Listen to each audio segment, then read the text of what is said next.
নিচ্ছেন তাও আবার মুহুরীর মাধ্যমে ঘুষ নিচ্ছেন এসআই। নিউজ 18 প্রাইমে এবার সেই খবরে নজর। মুহুরীর মাধ্যমে ঘুষ নেওয়ার ছবি ভাইরাল। ঘুষ নেওয়ার অভিযোগে সাসপেন্ড সাব ইন্সপেক্টর।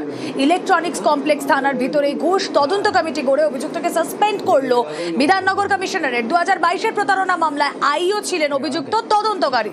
দেখছেন সেই সিসি ক্যামেরা, মাফ করবেন, এটা ভাইরাল ভিডিও। এটা কারোর ক্যামেরায়, কোনো পেন ক্যামেরায়, কোনো গোপন ক্যামেরায়, হিডেন ক্যামেরায় এটা শুট করা যে ছবি আপনারা দেখছেন। ঘুষের টাকা গুনছে মুহুরী, থানায় বসে ঘুষ নিচ্ছেন কে না সাব ইন্সপেক্টর। থানায় বসে মুহুরীর মাধ্যমেই ঘুষ এসআইএ। অফিসার হওয়ার সুযোগে প্রতি মাসেই এমন টাকা নিতেন তিনি। কথা বলবো, প্রতিনিধি অনুপ রয়েছেন সঙ্গে। অনুপ, মুহুরীর মাধ্যমে এভাবে ঘুষ নিচ্ছেন, থানার এই ছবি দেখে তো ঢিঢি পড়ে যাওয়ার কথা।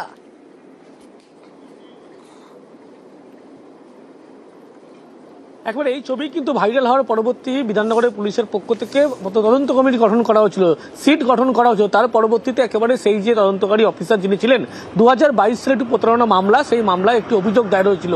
ইলেকট্রনিক্স কমপ্লেক্স থানায় অভিযোগ দায়ের হয়, তার পরবর্তীতে তিনি মামলাকারী ছিলেন, তার খোঁজ পাওয়া যাচ্ছিল না।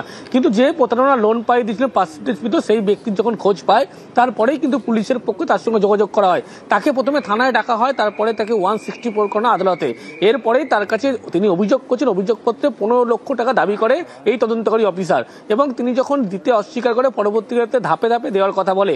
এবং মুহুরী রঞ্জিত দাস তার মাধ্যমেই দেখা যায় ডিউটি অফিসারের পাশে তার যে চেম্বার, সেখানে কিন্তু একেবারে এই 1.5 লক্ষ টাকা ঘুষ নিচ্ছেন, এমনটা মুহুরীর মাধ্যমে সেই নিচ্ছেন। সেই ছবি কিন্তু একেবারে সোশ্যাল মিডিয়া থেকে শুরু প্রত্যেক জায়গায় ভাইরাল, যা নিউজ 18 বাংলা সত্য যাচাই করেনি।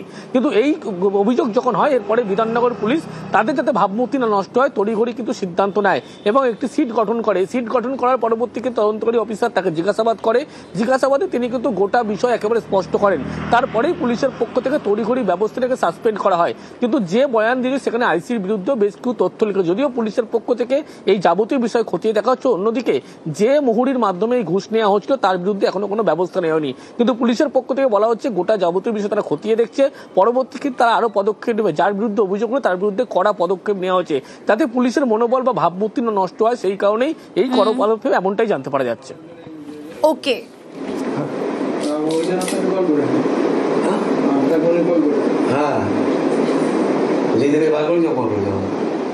পুলিশে নিয়োগ পরীক্ষার প্রশ্নভাসের টোপ। বসিরহাট পুলিশের জালে সিভিক ভলান্টিয়ার।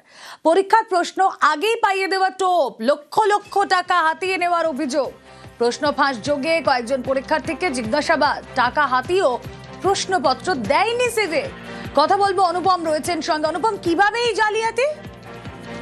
দেখুন রুবেলা, এই যে গণেশ বাছার বলে বসিরহাট থানার পুলিশ যে সিভিক ভলেন্টিয়ারকে গ্রেপ্তার করেছে, এর বিরুদ্ধে যেটা অভিযোগ সেটা হচ্ছে আজকে যে পুলিশের নিয়োগের যে পরীক্ষাটা হচ্ছে, এই পরীক্ষারই প্রশ্ন যারা আজকে পরীক্ষার্থী তাদেরকে আগে থেকে সেই প্রশ্নপত্র তাদের হাতে তুলে দেবে এবং মোটা টাকার বিনিময় এমন প্রতিশ্রুতি দিয়ে লক্ষ লক্ষ টাকা তাদের কাছ থেকে সে নিয়েছিল। কিন্তু সময় মতন তাদের কাছে কোন রকম প্রশ্নপত্র তাদেরকে দিতে পারেনি এবং জানিয়ে তাদের ভিতরে একটা অশান্তি গন্ডগোল সৃষ্টি হয়। এবং যাদের কাছ থেকে টাকা নিয়েছিল, পুলিশ গোপন সূত্রে, বসিরহাট থানার পুলিশ গোপন সূত্রে জানতে পারে এই ঘটনা।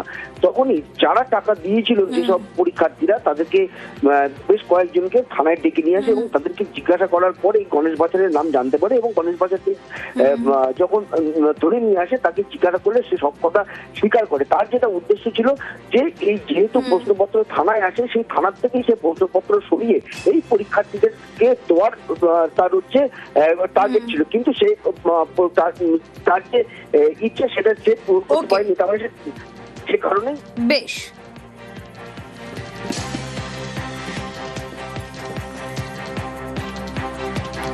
টাকা নিয়ে পুলিশের পরীক্ষার প্রশ্ন ফাঁস। পুলিশের পরীক্ষার উত্তরপত্র পাইয়ে দেওয়া টোপ।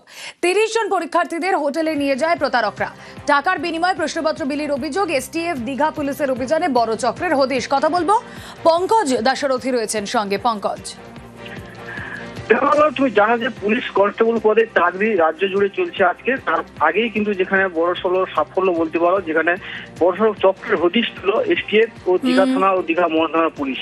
গতকাল রাতে পুলিশ যেখানে এসটিএফ এবং দীঘা মোহনা থানা দীঘা থানা পুলিশ গোপন সূত্রে খবর পায় যে একটি দল এসে দীঘার একটি হোটেলে বসে প্রশ্নপত্র দেওয়ার নাম করে প্রায় 30 জন পরীক্ষার্থীদের ডেকে নিয়ে তাদেরকে পয়সা নিয়েছে তাদের কাছ থেকে প্রায় 1.5 লক্ষ টাকা করে এক একজনের কাছ থেকে, এমনটাই কিন্তু অভিযোগ বা জানতে পেরেছে। সেক্ষেত্রে গোপন সূত্রে খবর পেয়ে তাদেরকে 7 জন যে পান্ডা রয়েছে মূল পান্ডা তাদেরকে গ্রেপ্তার করে এসটিএফ এবং দীঘা থানা দীঘা মোহনা থানার পুলিশ। তাদেরকে আজকে কাঁথি মহকুমার আদালতে তোলা হয়। প্রত্যেকের বাড়ি প্রায় বিভিন্ন জেলা থেকে এসছেন তারা।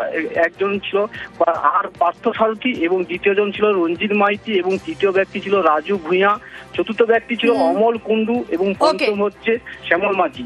তারা সকলেই কিন্তু বিভিন্ন জেলা থেকে এসে। পুলিশের চাকরির পরীক্ষার প্রশ্নপত্র ফাঁস, বর্ধমানে পুলিশের অভিযানে গ্রেফতার 10। গোপন সূত্রে খবর পেয়ে হানা বর্ধমান থানার। কিভাবে ধরা পড়লো, পূর্বাচল এক্সপ্রেস থেকে কিভাবে এই 3 পান্ডাকে ধরা হলো জানবো। শরদিন্দু রয়েছেন সঙ্গে। শরদিন্দু, দেখো, আজকেই পুলিশের কনস্টেবল পদে চাকরির নিয়োগের পরীক্ষা ছিল এবং তার আগে গতকাল বর্ধমান রেল স্টেশন থেকে পুলিশ গোপন সূত্রে খবর পেয়ে 3 জনকে গ্রেপ্তার করে এবং তাদের জিজ্ঞাসাবাদ করে জানতে পারা যায় যে দেবশালা গ্রামে অর্থাৎ হাউস গ্রামের জঙ্গলের মাঝে সেখান থেকেই প্রশ্নপত্র বিলি করা হবে এবং সেই সূত্র পেয়েই বর্ধমান থানার পুলিশ সেখানে অভিযান চালায়। সঙ্গে ছিল বুদবুদ থানার পুলিশও এবং সেখানে গভীর জঙ্গলের মাঝে তাঁবু খাটিয়ে সেখানে জল খাবারের ব্যবস্থা করে সেখানে প্রশ্নপত্র মোটা টাকার বিনিময়ে বিক্রি করা হচ্ছিল বলে অভিযোগ। এবং সেই প্রশ্নপত্র কিনতে এসেছিল দক্ষিণবঙ্গের বিভিন্ন জায়গা থেকে, মুর্শিদাবাদ, নদিয়া, বর্ধমান, বাঁকুড়া, পুরুলিয়া, বিভিন্ন এলাকা থেকেই অনেক চাকরি প্রার্থী তারা প্রশ্নপত্র কিনতে এসেছিল। পুলিশ দেখে অনেকে পালিয়ে যায়। পুলিশ 7 জনকে গ্রেপ্তার করতে সম্ভব হয়। মোট যে 10 জন গ্রেপ্তার হয়েছে তার মধ্যে 3 জন হচ্ছে এই চক্রের পান্ডা এবং বাকি 7 জন তারা প্রশ্নপত্র কিনতে এসেছিল। তাদের মধ্যে পরীক্ষার্থীও আছে বলে আমরা পুলিশ সূত্রে জানতে পারছি।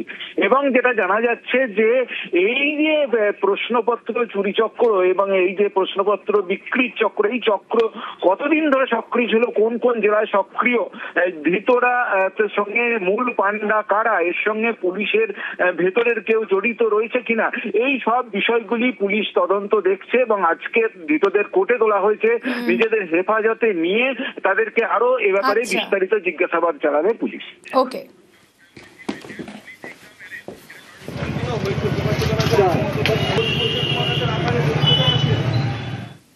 পুলিশের চাকরির পরীক্ষায় টুকলি। পুলিশের কনস্টেবল পদের লিখিত পরীক্ষা, মোবাইল সহ আটক 5 পরীক্ষার্থী। এক সহযোগীকেও আটক পুলিশের। তেহট্ট ও পলাশিপাড়া থেকে আটক।